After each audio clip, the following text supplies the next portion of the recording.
अस्सलाम वालेकुम, मैं हूँ शाहजेब खानजादा। 1971 के हालात, शेख मुजीबुर रहमान, जनरल याया खान और मौजूदा अस्करी क़यादत के मवाज़न से मुतालिक वीडियो पोस्ट का तनाज़ा अभी थमा नहीं था कि आज तहरीक इंसाफ ने अपने ऑफिशियल ट्विटर हैंडल से फौजी क़यादत के हवाले से एक और इल्ज़ामात से भरपूर वीडियो पोस्ट कर दी है, जिसमें ना सिर्फ core commanders conference, formation commanders conference, ISPR और SIFC पर कड़ी तनकीद की गई है, बल्कि मौजूदा फौजी क़यादत की तस्वीर लगाकर इल्ज़ाम आयद किया गया है कि फौजी हिरासत में नौजवानों को बदतरीन जिस्मानी, नफ्सियाती और जिनसी तशद्दुद का निशाना बनाया गया है। मगर अहम बात यह है कि एक तरफ तनाव मजीद बढ़ रहा है तो दूसरी तरफ तहरीक इंसाफ तवक्को कर रही है कि तोशाखाना केस में सज़ा मुअत्तल होने और साइफर केस में बरियत होने के बाद अब सिर्फ इद्दत केस में इमरान खान सज़ा काट रहे हैं। बहुत जल्द इद्दत केस भी ख़त्म हो जाएगा और इमरान खान बिलाखिर जेल से बाहर आ जाएंगे। मगर खबरें आ रही हैं कि इमरान खान की रिहाई का रास्ता रोकने के लिए नई रुकावटें खड़ी करने की तैयारियां की जा रही हैं। खबर के मुताबिक काफ़ी ऑप्शंस तैयार कर लिए गए हैं और उन पर अमल दरामद के लिए अब सिर्फ दुरुस्त वक्त का इंतजार किया जा रहा है। इस हवाले से द न्यूज़ के एडिटर इन्वेस्टिगेशन अंसार अब्बासी की जंग और द न्यूज़ में शाया होने वाली खबर के मुताबिक इमरान खान को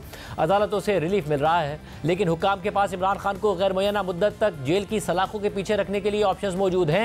PTI रहनुमाओं और कारकुनों में उम्मीद पैदा हुई है कि पार्टी के सीनियर तरीन रहनुमा चंद हफ्तों में जेल से बाहर आ सकते हैं, लेकिन सरकारी ज़राए की सोच इससे मुख्तलिफ है। जिस तरह 1971 के वाक़े के हवाले से इमरान खान की मुतनाज़ ट्वीट ने FIA को इमरान खान और दीगर के खिलाफ एक और मुकदमा कायम करने पर गौर करने का मौका फराहम किया है, तो वहीं नायब हुक्काम इमरान खान और बुशरा बीबी के खिलाफ दूसरा तोशाखाना रेफरेंस दायर करने के लिए दुरुस्त वक्त का इंतजार कर रहे हैं। ये इकदाम इस बात को यकीनी बनाएगा कि इद्दत केस में बरी होने के बावजूद दोनों मियाँ बीवी सलाखों के पीछे रहें। बाखबर ज़राए का कहना है कि दूसरे तोशाखाना केस के हवाले से नैब की तहकीकात मुकम्मल हो चुकी हैं और अब वो इमरान खान और बुशरा बीबी के खिलाफ एहतसाब अदालत में रेफरेंस दायर करने के लिए तैयार बैठा है। एक ज़राए का कहना था कि रेफरेंस दुरुस्त वक्त पर दायर किया जाएगा। इस सारी सूरत हाल में इमरान खान के अकाउंट से की गई 1971 के हालात और इसके मौजूदा सूरत हाल से मवाजने से मुतालिक मुतराज़ी ट्वीट तहरीक इंसाफ के लिए मसला बनी हुई है। मगर पार्टी ने इस मामले पर पहले दिफाई हिकमत अमली अपनाने के बाद अब दोबारा जारहाना हिकमत अमली इख्तियार कर ली है और अदालत से भी रुजू कर लिया है। आज चेयरमैन बैरिस्टर गौहर खान और पार्टी तर्जुमान रऊफ हसन FIA के सामने पेश हुए, सवालात के जवाब दिए, जबकि उमर अयूब की जानिब से बजरिया वकील तहरीरी जवाब जमा कराया गया। बैरिस्टर गौहर खान ने पेशी के बाद कहा कि FIA ने दोबारा बुलाया तो आ जाएंगे। 1 घंटा मैंने FIA वालों की क्वेश्चंस आंसर किए हैं और हमने अपना मौक़िफ़ से उनको आगाह कर दिया है और दोबारा FIA ने बुलाया है तो आएंगे। लेकिन अभी हमने हाई कोर्ट में भी मूव कर दिया है और इनकी जुरिस्डिक्शन को भी चैलेंज किया हुआ है। देखिए इसका एवेंचुअली क्या होता है। ये कंट्रोवर्शियल ट्वीट जिसकी बात की गई अभी तक इसको डिलीट नहीं किया गया, वो भी मैटर अभी अंडर कंसिडरेशन है, वो बताएंगे इंशाल्लाह 1-2 दिनों तक वो उस पर भी बात करेंगे।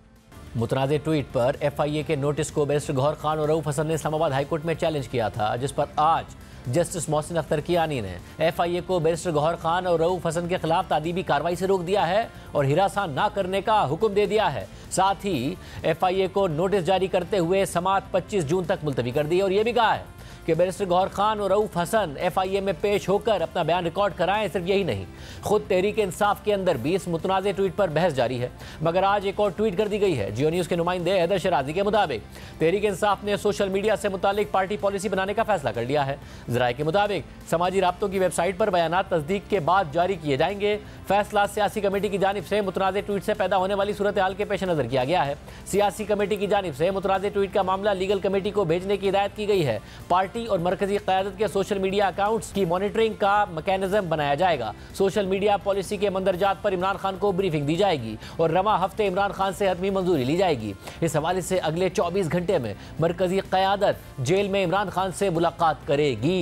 Tehreek Insaf social media post के हवाले से लाएअमल तैयार कर रही है और साथ ही पार्टी के ऑफिशियल अकाउंट से सख्त ट्वीट का सिलसिला भी जारी है, जिससे तहरीक इंसाफ और फौजी क़यादत के दरमियान टकराव की कैफियत बढ़ती जा रही है। मगर इसके बावजूद तहरीक इंसाफ मुसलसल जोर दे रही है कि वो फौजी क़यादत से ही मुज़ाकरात करेगी। साबिक़ सदर आरिफ अलवी ने एक दफ़ा फिर कहा कि नॉन स्टेक होल्डर्स ने बात नहीं करनी, स्टेक होल्डर्स ने बात करनी है। गुस्सा नफरत ख़त्म करो और दरगुजर करो।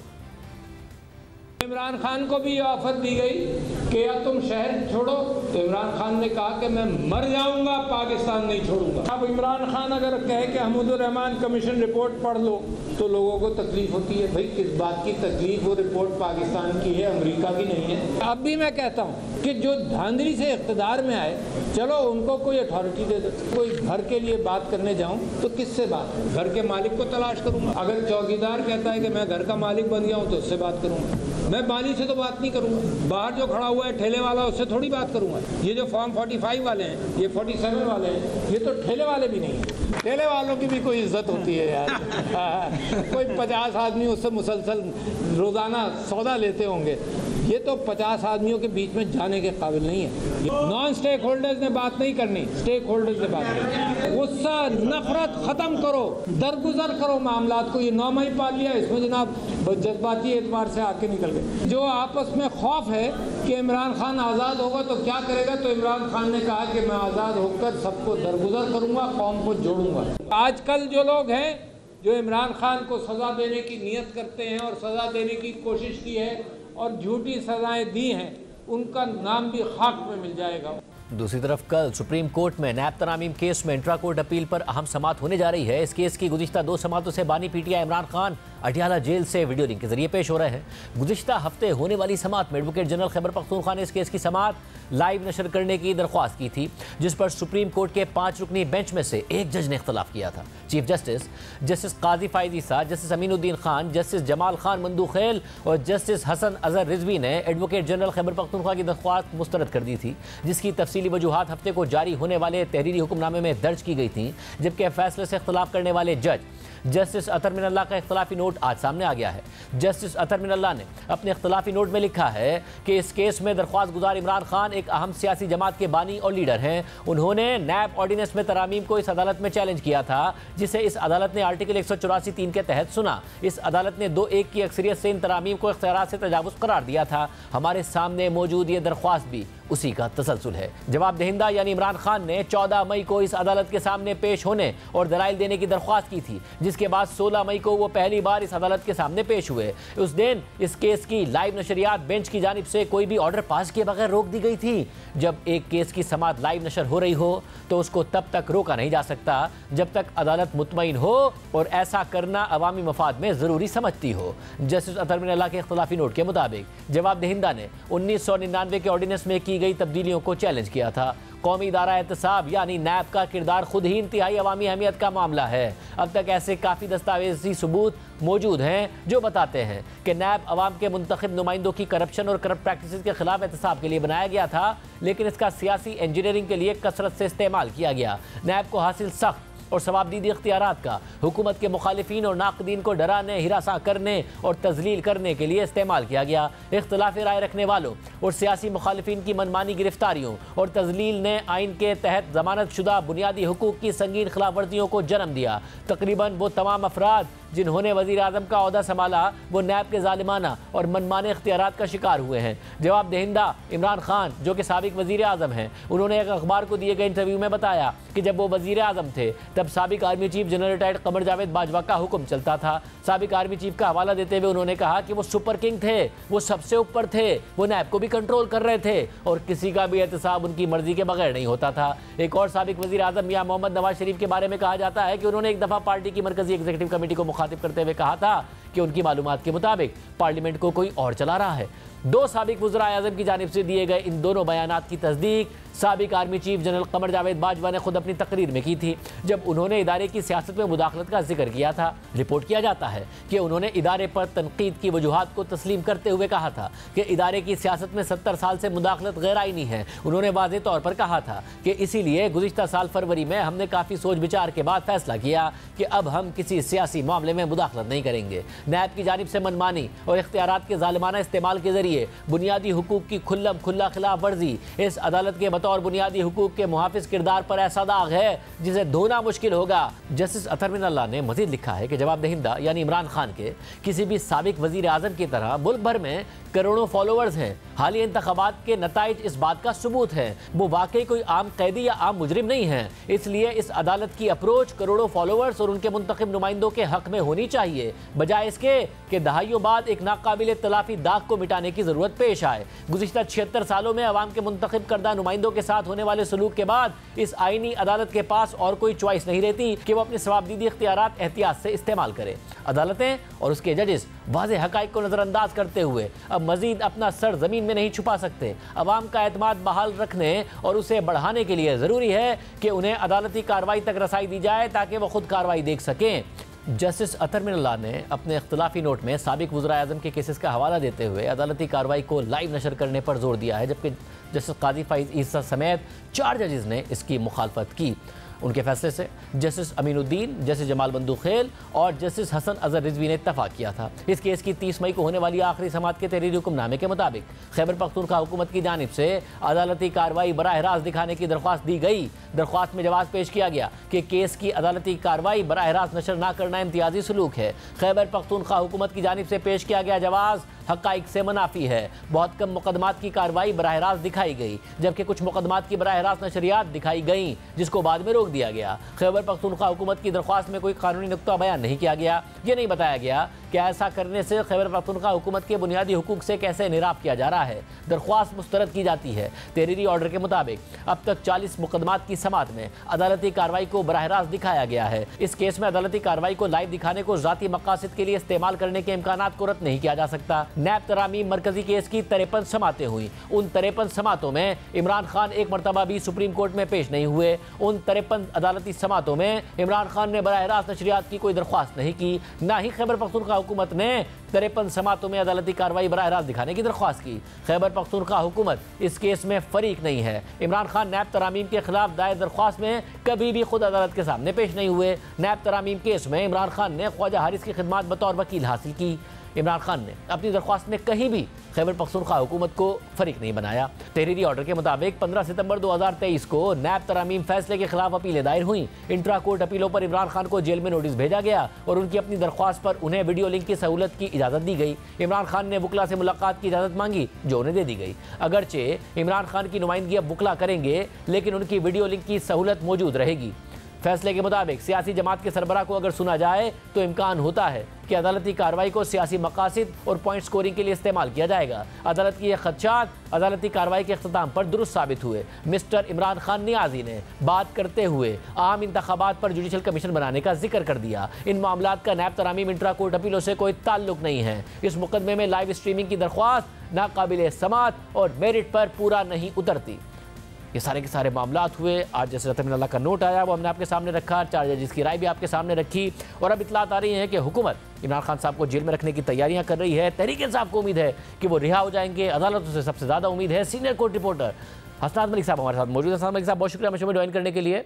आपसे कुछ अर्सा पहले भी आपसे बात हुई थी कि तहरीक इंसाफ की सारी उम्मीदें अदलिया से हैं। दूसरी तरफ हमें नज़र आ रहा है कि कन्फ्रंटेशन है। आपने बड़ी डिटेल इस हवाले से अपनी राय दी थी। मामला और आगे बढ़ गया है। तहरीक इंसाफ और इदारों को हेड ऑन ले रही है, मगर ये भी कह रही है आपसे मुज़ाकरात ही करने। उनकी उम्मीद ये है कि जिस तरीके से अदलिया से फैसले आ रहे हैं तो बैकफुट पर इदारे जाएंगे, हमसे बात करनी पड़ेगी। आपको लग रहा है वाकई अब बड़ा मुश्किल है, अगर एक नई हिकमत अमली बनाई भी गई है मुख्तलिफ केसेस में इमरान खान को फंसाने की, तो अदालतों से जो रिलीफ मिल रहा है उस सूरत में बड़ा मुश्किल होगा? मेरा ख्याल है कि थोड़ा सा पीटीआई ओवर कॉन्फिडेंस भी है। इसमें कोई शक नहीं कि इस्लामाबाद हाई कोर्ट में 80% जजेस जो हैं वो वहाँ से उनको रिलीफ मिल रहा है। इवन जस्टिस आमिर फारूक साहब से भी उनको बड़ा रिलीफ मिला। साइफर केस बड़ा स्ट्रांग केस था इमरान खान साहब पे, और मेरा ख्याल है प्रोसिक्यूशन का फेलियर कि उन्होंने उस केस को बड़ा बैडली हैंडल किया, और ये प्राइम मिनिस्टर या किसी ने इंक्वायरी नहीं की कि ये इतना स्ट्रांग केस कैसे वो इसमें कुटल हो गई। लेकिन जो इस इंस्टीट्यूशन जुडिशरी में हेड बड़ा मैटर करता है। हेड जस्टिस आमिर फारूक साहब अभी भी हम अगर देखते हैं तो वो इंटरम रिलीफ जो है वो पीटीआई को इस तरह ना दें अगर उनके पास केसेस लगे, और चीफ जस्टिस अपने पास ही केस लगाता है। और सबसे अहम जो head of the institution chief justice of Pakistan Qazi Faez हैं, वो तो अगर आप देखें 6 महीने में बड़ा वाज़ेह है। उनकी राय PTI के हवाले से तकरीबन वही है जो हमारी एग्जीक्यूटिव की राय है। 9 मई के हवाले से भी उनकी राय वही है जो हमारी एग्जीक्यूटिव की राय है। सोशल मीडिया के हवाले से भी चीफ जस्टिस काजी फैसा के जो सवालात हैं वही एग्जीक्यूटिव के और मुख्तदर हलकों के सवालात हैं। और ये अलग बात है कि चीफ जस्टिस काजी फैसा ने कन्वे कर दिया है कि मैंने एक्सटेंशन नहीं लेनी, लेकिन अभी भी चीफ जस्टिस एज ए सरबरा उनके पास बड़ी चीज़ें हैं और हैंडल वो मामलात को कर सकते हैं। लाहौर हाई कोर्ट के चीफ जस्टिस अगर उनको सुप्रीम कोर्ट में एलिवेट किया जाता है तो लाहौर हाई कोर्ट में जो 2 महीने से हुकूमत को परेशानी है वहाँ मसला हल हो सकता है। इस्लामाबाद हाई कोर्ट में भी अगर जस्टिस आमिर फारूक जिस तरह माजी में वो केसेस रेफरी सिर्फ सारे अपने पास लगाते थे तो वहाँ भी चीज़ें जो है वो जो है बड़ा मुश्किल होगा। इसी तरह हम देखते हैं चीफ जस्टिस काजी फैसा ने फौजी अदालतों में सिविलियन ट्रायल का मामला तकरीबन 8 महीने से केस नहीं लग रहा। इसी तरह खवातीन के हवाले से जो पाबंद सलासिल है वो मामला के जी एक केस में अगर कोई बंदा जमानत तो दूसरे में गिरफ्तार ना किया जाए, पिशावर हाई कोर्ट का फैसला वो चैलेंज हुआ था सुप्रीम कोर्ट में लेकिन वो केस फिक्स नहीं हुआ और कई ऐसे केसेस हैं। तो ये अब कहना कि बिल्कुल जी इमरान खान आ जाएंगे बड़ा मुश्किल है। इमरान खान को फिर भी बाहर निकलने के लिए बात करनी होगी मुख्तदर हलकों से, एस्टैब्लिशमेंट से, एग्जीक्यूटिव से, उसके अलावा मुमकिन नहीं है। अदलिया छोटे मोटे रिलीफ देगी, प्रेशर बढ़ेगा एस्टैब्लिशमेंट पे भी और एग्जीक्यूटिव पे भी, लेकिन अगर आप कहें कि जी वो बिल्कुल आ जाएंगे वो बड़ा मुश्किल है। वैसे मैं आपके अब एक और उम्मीद हुकूमत की 190 मिलियन पाउंड केस से तहरीक इंसाफ को कहीं ना कहीं उस केस में डर ज़रूर है क्योंकि उसमें जो बाकायदा तौर पर हमने देखा कि जो फेयर ट्रायल के रूल्स थे जिस तरीके से दीगर केसेस में उन्हें पामाल किया गया उसमें उस तरीके से नहीं पामाली हुई है। खुद इमरान खान भी प्रोसीडिंग्स के दौरान ये कह चुके हैं कि जी ये केस सही चल रहा है या अगर तेज़ चले तो कहते हैं कि जी तेज़ नहीं चलना चाहिए। आपको लगता है उस केस में ख़तरा बाकायदा मौजूद है? वो भी जिस तरीके से चल रहा है हाई कोर्ट्स में स्टैंड नहीं कर पाएगा वो? देखिए उसमें ये सवालात उठ रहे हैं कि नैब एक तरफ जो है वो जो मुख्तलिफ केसेस नून लीग और पीपल्स पार्टी के वहाँ खामोशी है, अकाउंटेबिलिटी कोर्ट में भी केसेस नहीं चल रहे। नैब ला अमेंडमेंट का केस भी सुप्रीम कोर्ट में, अगर वो अमेंडमेंट रिस्टोर हो जाती हैं तो इमरान खान को कहीं ना कहीं फ़ायदा होगा उसका। और ये इसी वजह से और जो मामलात हैं, और आज जिस तरह जैसे अतर मिनल्ला का नोट था कि जी पोलिटिकल इंजीनियरिंग के लिए नैब इस्तेमाल हो रहा है, तो मुख्तलिफ जजेस की जो ये आरा है, इवन जस्टिस काजी फैसा ने नैब के माजी के जो हालात हैं उन पे सवालात उठाए हैं और कई जजेस ने जो है वो नैब के कंडक्ट पे सवालात उठाए हैं। तो ये इस वक्त जो है वो 8 फरवरी का जो इम्पैक्ट पड़ा है खासकर जुडिशरी में, उसमें ये आप कह सकते हैं कि मुश्किलात होंगी। इतना आसान नहीं है कि सज़ा अगर हो गई तो सज़ा फिर सस्पेंड हो जाएगी इस्लामाबाद हाई कोर्ट से। अल्टीमेट अभी भी इमरान खान नायल तो हैं, कन्विक्टेड यानी उनकी सज़ा 2 केसेस में सस्पेंडेड है, अक्विटल तो नहीं हुई। लेकिन सबसे अहम जो स्ट्रॉन्ग केस था साइफर, मेरा ख्याल है कि वो उसमें उनको अक्विटल हो गई, उसका बड़ा इम्पैक्ट पड़ेगा और पड़ रहा है अदलिया पे। और आपने क्योंकि देखा भी, और ज़ाहिर इद्दत केस में तो केस भी फजूल, सज़ा भी फजूल, तोशा खाना की मिसहैंडलिंग हुई, साइफर की मिसहैंडलिंग हुई। आपको लगता है कि इस सारी की सारी जिस तरीके से मिसहैंडलिंग हुई वो एक पॉलिटिकल पर्पस के लिए मामलात को इस्तेमाल किया गया, इसलिए केस ख़राब हुआ, वरना दम था साइफर या तोशा खाना केस में? देखिए बिल्कुल इसमें कोई शक नहीं है कि यही साइफर का केस जब जमानत स्टेज पे आया था इस्लामाबाद हाई कोर्ट में, जस्टिस आमिर फारूक ने बड़ा लंबा आर्डर लिखा था और जब सुप्रीम कोर्ट में चैलेंज किया गया तो वहाँ जस्टिस सरदार तारिक जो बेंच को हेड कर रहे थे उन्होंने कहा बज़ाहिर तो ये लग रहा है कि सिर्फ रस्सी जो है वो डालनी है, यानी सज़ाए मौत करना, इतना सख्त फैसला आया था जो है वो जस्टिस आमिर फारूक साहब की तरफ से। अब वही जस्टिस आमिर फारूक उन्होंने अक्विटल दी है इमरान खान और शाह महमूद कुरैशी को। देखिए उस केस में अगर आप सुप्रीम कोर्ट का आर्डर देखें तो उसमें बड़ा वादे था कि जो इमरान खान के खिलाफ जो मटेरियल है प्रमा फेशाई उसमें 2 साल सजा हो सकती है, लेकिन बज़ाहिर उस केस को गलत तरीके से हैंडल किया गया और उनको ज़्यादा सजा दी गई, वो मटेरियल अवेलेबल नहीं था। फिर साइफर की कापी बार बार प्रोसिक्यूशन टीम कहती रही कि हमारे हवाले करें, जज साहब को दिखानी, वो नहीं दिखाई। देखिए क्रिमिनल केसेस में एक चेन भी टूट जाए तो उसका अक्यूज को फायदा होता है। जिस तरीके से ट्रायल हुई है तीनों केसेस में वो बैडली हुई है और ये हुकूमत का बहुत बड़ा फेलियर है और उन लोगों का जो ये चीज़ों को सुपरवाइज कर रहे थे, मेरा ख्याल है उनके खिलाफ एक्शन लेना चाहिए कि इस तरह की चीज़ें हुई। साइफर केस जैसे मैं बता रहा हूँ कि ये केस में जो उस वक्त सुप्रीम कोर्ट ने भी कहा था कि इतना मटेरियल है कि जी एक डिप्लोमेटिक जो है वो कम्युनिकेशन को इस तरीके से लोगों के सामने जो है रखा गया है, इस हद तक ये बात है ऑफिशियल सीक्रेट एक्ट की वायलेशन हो सकती है। लेकिन ट्रायल में ऐसे बजाय जल्दी लगी कि भाई इलेक्शन से पहले जो है वो इनको 3 मामलात में, जिसमें एक रिलीजन हो, नेशनल सिक्योरिटी हो, करप्शन हो, ताकि सजाएं दे और उसका फायदा इलेक्शन में हो, लेकिन मेरा ख्याल है वो बाउंस बैक कर गया। बहुत शुक्रिया। और अब तो खुद नून लीग भी ये गिला करती नजर आती है कि इन चीज़ों का फायदा खुद इमरान खान को हुआ। जबकि जी न्यूज़ के प्रोग्राम कैपिटल टॉक में बात करते हुए आज मुशीर वज़ीर आज़म राना सनाउल्लाह ने कहा है कि इमरान खान के खिलाफ नए मुकदमात भी कायम होंगे और जो उन्होंने ट्वीट किया है इस पर भी मुकदमा बन सकता है।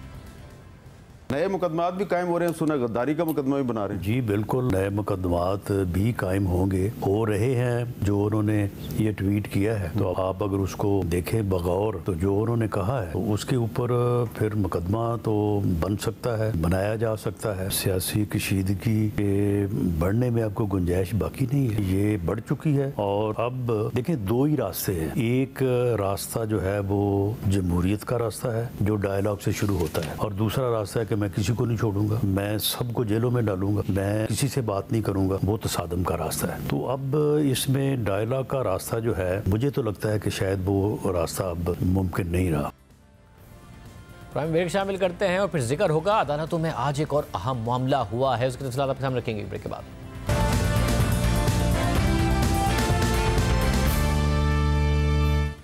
आज सुप्रीम कोर्ट में सेनेटर फैसल वाउडा और एमक्यूएम के रहनुमा और रुकने कौमी असेंबली मुस्तफ़ा कमाल के खिलाफ तौहीन अदालत केस की समाअत हुई है, जहां चीफ जस्टिस की सरबराही में 3 रुकनी बेंच ने मुस्तफ़ा कमाल की फौरी मुआफ़ी की इस्तदा मुस्तरद कर दी और प्रेस कॉन्फ्रेंस नशर करने पर टीवी चैनल्स को नोटिस जारी कर दिए। साथ ही फैसल वाउडा को जवाब पर नजरसानी करने के लिए 1 हफ्ते की मोहलत दे दी। समाअत के आगाज में मुस्तफ़ा कमाल के वकील फरोग नसीम ने कहा, मुस्तफ़ा कमाल की जानिब से गैर मशरूत मुआफ़ी मांग ली गई है। मुस्तफ़ा कमाल खुद को अदालत के रहमो करम पर छोड़ रहे हैं। अदालत मुस्तफ़ा कमाल की गैर मशरूत मुआफ़ी कबूल करके तौहीन अदालत की कार्रवाई खत्म कर दे। फरोग नसीम ने मजीद कहा कि मुस्तफ़ा कमाल ने 1 सफ़े के जवाब में माफ़ी मांगी है। मुस्तफ़ा कमाल ने 16 मई की प्रेस कॉन्फ्रेंस पर माफ़ी मांगी है। प्रेस कॉन्फ्रेंस तौहीन अदालत नहीं थी। मुस्तफ़ा कमाल ने सूद के खिलाफ ज़ेर इल्तवा अपीलों से मुतालिक मीडिया से गुफ्तगू की थी, तो चीफ जस्टिस काजी फ़ाइज़ ईसा ने कहा कि मुस्तफ़ा कमाल माफ़ी भी मांग रहे हैं और ये भी कह रहे हैं कि तौहीन अदालत नहीं की। मुआफ़ी की गुंजाइश इस्लाम में कत्ल पर भी है, मगर पहले एतराफ़ जुर्म लाजिम है। क्या फैसल वाउडा और मुस्तफ़ा कमाल ने अपने किए पर निदामत दिखाने के लिए कोई और प्रेस कॉन्फ्रेंस की? चीफ जस्टिस काजी फ़ाइज़ ईसा ने नमाज दिए कि फैसल वाउडा साहिब, आप तो सेनेट यानी ऐवान बाला के मेंबर हैं। सेनेट के अराकीन को तो ज़्यादा तहजीब याफ्ता तस्वुर किया जाता है। क्या मुस्तफ़ा कमाल ने फैसल वाउडा से मुतासिर होकर दूसरे रोज़ मीडिया से गुफ्तगू की थी? तो फरोग नसीम ने जवाब दिया कि ऐसी बात नहीं है। चीफ जस्टिस ने मजीद रिमार्क दिए कि पार्लियामेंट में अदलिया के बारे में बातें होती हैं तो हम ये समझते हैं कि एक आईनी इदारा है। आप ड्राइंग रूम में बात करते तो अलग बात थी, अगर पार्लियामेंट में बात करते तो कुछ तहफ़्फ़ुज़ हासिल होता। आप प्रेस क्लब में बात करें और तमाम टीवी चैनल्स उसको चलाएं तो मामला अलग है। क्या हमें लोगों ने एक दूसरे से लड़ने के लिए बिठाया है? कौम को एक ऐसी पार्लियामेंट और अदलिया चाहिए जिसकी आवाम में इज्जत हो। कुछ लोग समझते हैं कि अदलिया को गाली देकर और डरा धमका कर मर्जी के फैसले ले लेंगे। हमने नहीं कहा कि हमारे फैसलों पर तनकीद ना करें। टीवी चैनल वाले सबसे ज्यादा गालम गलूच को तरवीज देते हैं। टीवी चैनल्स कह देते हैं कि फलां ने तकरीर की और हमने चला दी। ये इजहार राय की आज़ादी है। 34 मिनट तक प्रेस कॉन्फ्रेंस चलाई गई। क्या आप टीवी चैनल्स को भी तौहीन अदालत का नोटिस कर दे? तो अटॉर्नी जनरल मंसूर उस्मान ऐवान ने कहा कि मेरे ख्याल में नोटिस बनता है। अटॉर्नी जनरल ने मौक़िफ़ इख्तियार किया कि जजिस की दोहरी शहरियत की आइन में मुमानियत नहीं है। तो चीफ जस्टिस ने अटॉर्नी जनरल से मुकालमा किया कि आप ये बात क्यों कर रहे हैं? तो अटॉर्नी जनरल ने जवाब दिया कि प्रेस कॉन्फ्रेंस में जजिस की दोहरी शहरियत की बात की गई है।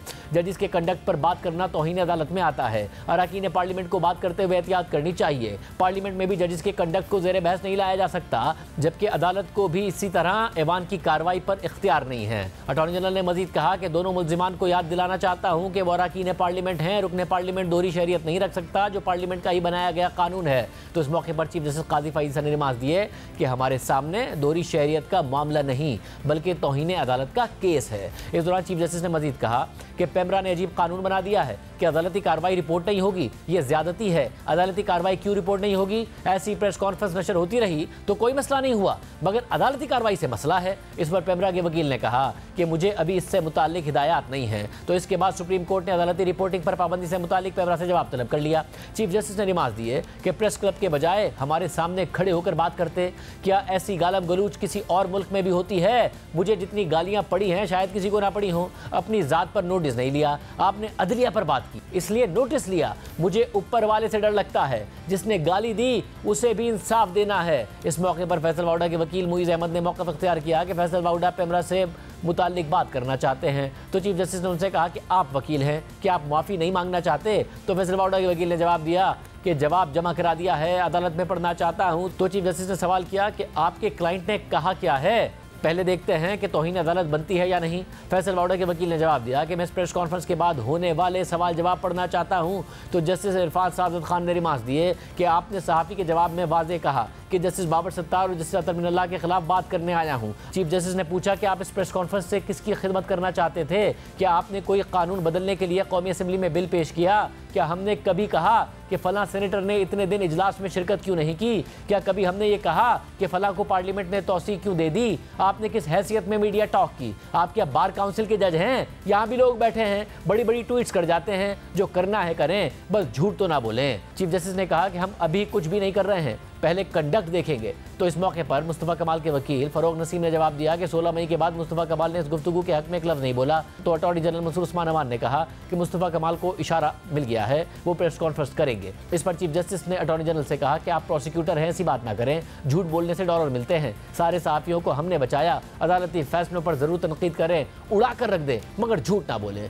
किसी ने मेरे फैसले पर तनकीद करनी है तो पढ़ कर करे। अटॉर्नी जनरल ने मौका इख्तियार किया कि सोशल मीडिया को रेगुलेट करने का कानून नहीं है, लेकिन टीवी चैनल्स को नोटिस होना चाहिए। टीवी चैनल्स की जिम्मेदारी है कि वो अपने प्लेटफॉर्म को तौहीन के लिए इस्तेमाल ना होने दें। टीवी चैनल्स ने अपना प्लेटफॉर्म मुहैया करना छोड़ दिया तो मामला खत्म हो जाएगा। 2 जजेस के मुतालिक ऐसी बातें की गई और टीवी चैनल्स ने नशर कर दिया।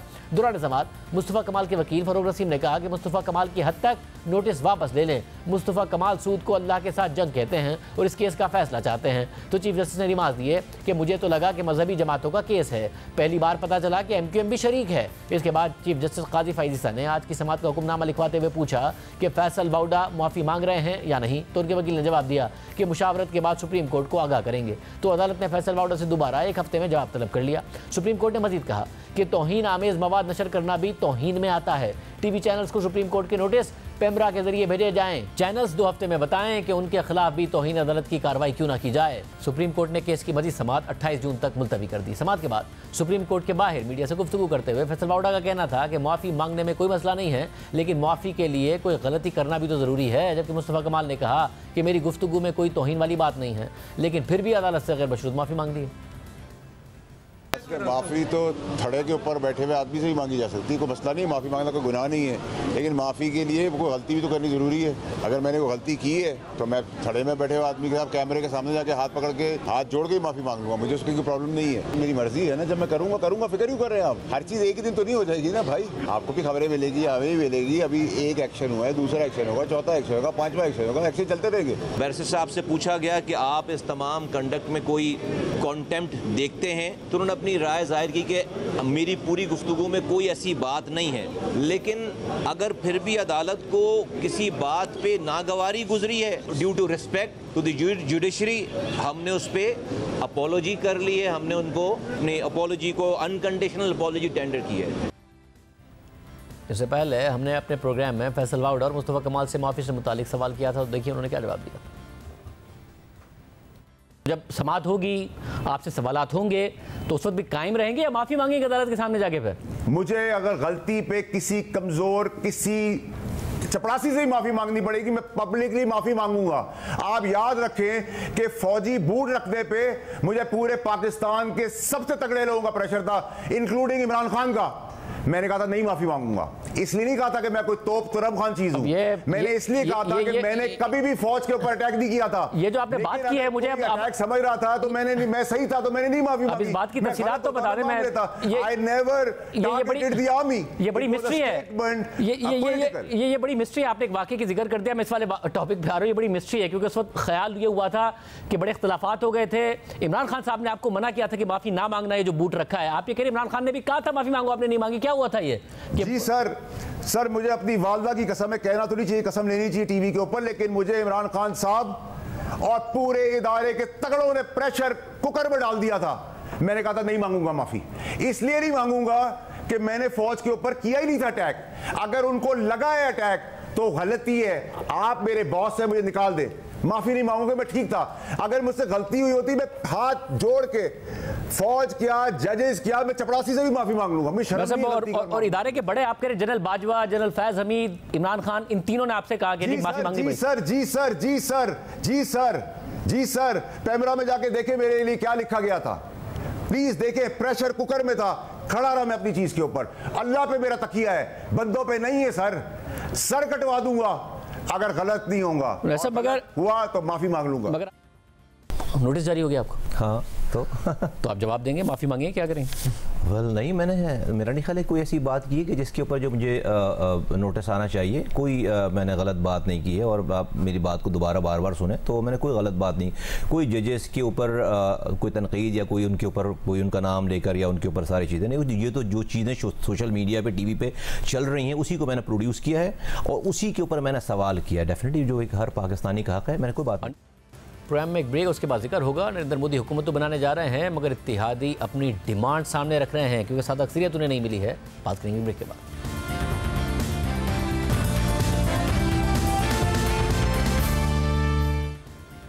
भारत में इंतखाबात की नताइज सामने आने के बाद हुकूमत साजी का मरहला शुरू हो गया है। वज़ीर आज़म नरेंद्र मोदी ने अपना इस्तीफ़ा सदर को भेज दिया है और अब नए वज़ीर आज़म का इंतखाब होगा। इस सिलसिले में आज नरेंद्र मोदी ने सुबुकदोश होने वाले मरकज़ी काबीना के आखिरी इजलास की सदारत की, जिसमें लोकसभा तहलील करने की सिफारिश की गई। आम इंतखाबात में बीजेपी की ज़ेर क़यादत हुकूमती इत्तेहाद की जानिब से सादा अक्सरियत मिलने के बाद नरेंद्र मोदी लगातार तीसरी बार हुकूमत बनाने के लिए पुरअज़म दिखाई दे रहे हैं। लेकिन हालिया इंतखाबात में भारतीय वज़ीर आज़म नरेंद्र मोदी की जमात की पोजीशन गुज़िश्ता दोनों इंतखाबात के नताइज के मुकाबले में नहायत कमज़ोर है और इसी वजह से इत्तेहादी उनके साथ बारगेनिंग कर रहे हैं, उनके सामने अपनी डिमांड्स रख रहे हैं। 2014 और 2019 में होने वाले इंतखाबात के बाद बीजेपी इत्तेहादियों के बगैर सादा अक्सरियत हासिल करने में कामयाब हो गई थी। 2014 के इंतखाबात में बीजेपी ने तनहा 282 नशिस्तें हासिल की थी, जबकि उसके एनडीए इत्तेहाद ने कुल 336 नशिस्तों पर कामयाबी हासिल की थी। इसी तरह 2019 के इंतखाबात में बीजेपी ने 303 सीटें ली थी, जबकि उसके इत्तेहाद ने मजमूई तौर पर 353 नशिस्तें हासिल की थी। हालिया इंतखाबात में नरेंद्र मोदी ने 400 पार के नारे पर अपनी पूरी इलेक्शन मुहिम चलाई थी और अपोजिशन इत्तेहाद को बुरी तरह शिकस्त देने का दावा किया था। साथ ही अक्सर पोल्स और एग्जिट पोल्स ने भी बीजेपी इत्तेहाद को भारी अक्सरियत मिलने का दावा किया था, मगर इन दावों, पोल्स और एग्जिट पोल्स के बरक्स एनडीए इत्तेहाद ने मजबूरी तौर पर 400 तो दूर की बात 300 नशिस्तें भी हासिल नहीं की और महज 293 नशिस्तें हासिल की हैं, जबकि खुद बीजेपी सिर्फ 240 नशिस्तों पर कामयाब हुई है। गुज़िश्ता इंतखाबात में बीजेपी को हासिल नशिस्तों से तकरीबन 60 नशिस्तें कम मिली हैं, यानी बीजेपी को सादा अक्सरियत नहीं मिली है, क्योंकि सादा अक्सरियत के लिए 272 नशिस्तें दरकार होती हैं। इसलिए मोदी हुकूमत को इत्तेहादियों पर इन्हिसार करना पड़ेगा और अब इत्तेहादी हुकूमत बनाने के लिए अहम सियासी सरगर्मियों का आगाज़ हो गया है। एनडीए इत्तेहाद ने आज इस सिलसिले में नई दिल्ली में एक आला सतही इजलास बुलाया था, जिसमें तमाम इत्तेहादी जमातों के अहम रहनुमाओं ने शिरकत की है। इजलास के बाद यह खबर सामने आई कि इत्तेहादी जमातों ने नरेंद्र मोदी को इत्तेहाद का सरबराह मुंतखब कर लिया है। भारतीय मीडिया के मुताबिक इंतखाबी नताइज के बाद बीजेपी के बड़े इत्तेहादियों रियासत बिहार से 12 सीटें जीतने वाली जनता दल यूनाइटेड पार्टी और आंध्र प्रदेश से 16 सीटों पर कामयाब होने वाली तेलुगु देशम पार्टी की अहमियत बहुत बढ़ गई है। हुकूमत का हिस्सा बनने के लिए उन इत्तेहादियों की शराइत भी आहिस्ता आहिस्ता सामने आ रही हैं। इंडिया टुडे के मुताबिक लोकसभा और रियासत आंध्र प्रदेश में शानदार कामयाबी के बाद बीजेपी के इत्तेहादी और तेलुगु देशम पार्टी के सरबराह एन चंद्रा बाबू नायडू ने बीजेपी के साथ इत्तेहाद को मजबूती से बरकरार रखने की तस्दीक की है, जबकि ज़राए के मुताबिक नायडू दिल्ली में एनडीए की आला सतही मीटिंग के दौरान स्पीकर के ओहदे का मुतालबा करेंगे। इसी तरह जनता दल यूनाइटेड के सरबराह नीतीश कुमार भी हुकूमत का हिस्सा बनने के लिए भारतीय काबीना में 3 वजारतों का मुतालबा करेंगे। यानी पहले नरेंद्र मोदी अपनी शराइत पर इत्तेहादियों से मिलते थे, अब इत्तेहादियों ने अपनी शराइत रख दी हैं। इस हवाले से BBC उर्दू ने तज्जियाती रिपोर्ट शाया की है, जिसके मुताबिक अक्सर तज्जियाकारों का मानना है कि इस तरह के गैर मुतवक्के नताइज का मतलब यह है कि बीजेपी और उसकी इत्तेहादी जमातें मरकज़ में हुकूमत बनाने में कामयाब रहेंगी, लेकिन उन्हें हमेशा यह खतरा रहेगा कि अपोजिशन हुक्मरान इत्तेहाद से नाराज़ जमातों को अपने साथ मिलाकर उनके लिए मुश्किलात पैदा कर सकती है। तज्जियाकारों का यह भी मानना है कि बीजेपी को पिछले दौरे हुकूमत के बरक्स पार्टी को मुमकिन तौर पर अपने नामुकम्मल एजेंडे को जारी रखने के लिए इलाकाई जमातों की हिमायत की ज़रूरत होगी, जबकि इन इंतखाबात में इलाकाई पार्टियों को अहमियत हासिल होने की वजह से नरेंद्र मोदी और उनके अहम साथी अमित शाह की तरफ से किए जाने वाले इक़दाम से मुबैना तौर पर मरकज़ में हुकूमती ताकत के अमल पर असर पड़ेगा। यानी पहले यह तासुर था कि ताकत का मरकज़ मोदी और अमित शाह हैं और वही सारे फैसले लेते हैं। अब कमज़ोर हुकूमत की वजह से उन्हें इलाकाई जमातों को एतमाद में लेकर फैसले करने पड़ेंगे। BBC के मुताबिक गुज़िश्ता हुकूमत में भारी अक्सरियत की वजह से बीजेपी ने अपने 2019 के इंतखाबी वादों को आसानी से मुकम्मल कर लिया था, जिनमें अयोध्या में राम मंदिर की तामीर, कश्मीर में दफ़ा 370 को हटाने और 3 तलाक रोकने का कानून बनाने के वादे नुमायां हैं। मगर इस बार कमजोर अक्सरियत और इत्तेहादियों पर इन्हिसार की वजह से अब नरेंद्र मोदी के लिए अपने नामुकम्मल वादों और हिंदुत्व के मंसूबों पर मुकम्मल तौर पर अमल करना इंतहाई मुश्किल होगा। BBC के मुताबिक इन्हीं नामुकम्मल वादों में वन नेशन वन इलेक्शन और यकसा सिविल कोड नुमाया है।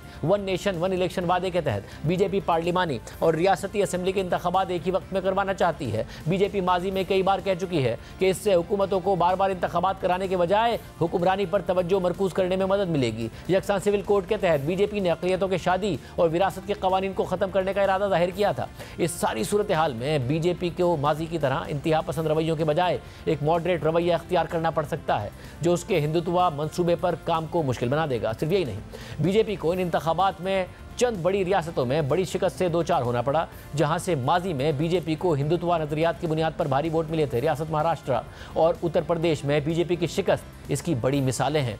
2017 से उत्तर प्रदेश में बीजेपी की हुकूमत है और ये रियासत 24 करोड़ से ज़ायद आबादी के साथ भारत में हुकूमत साजी में अहम किरदार अदा करती है। उत्तर प्रदेश में लोकसभा की कुल 80 नशिस्तें हैं, जबकि वज़ीर आज़म नरेंद्र मोदी और कांग्रेस रहनुमा राहुल गांधी दोनों ने यहाँ से इलेक्शन लड़ा है।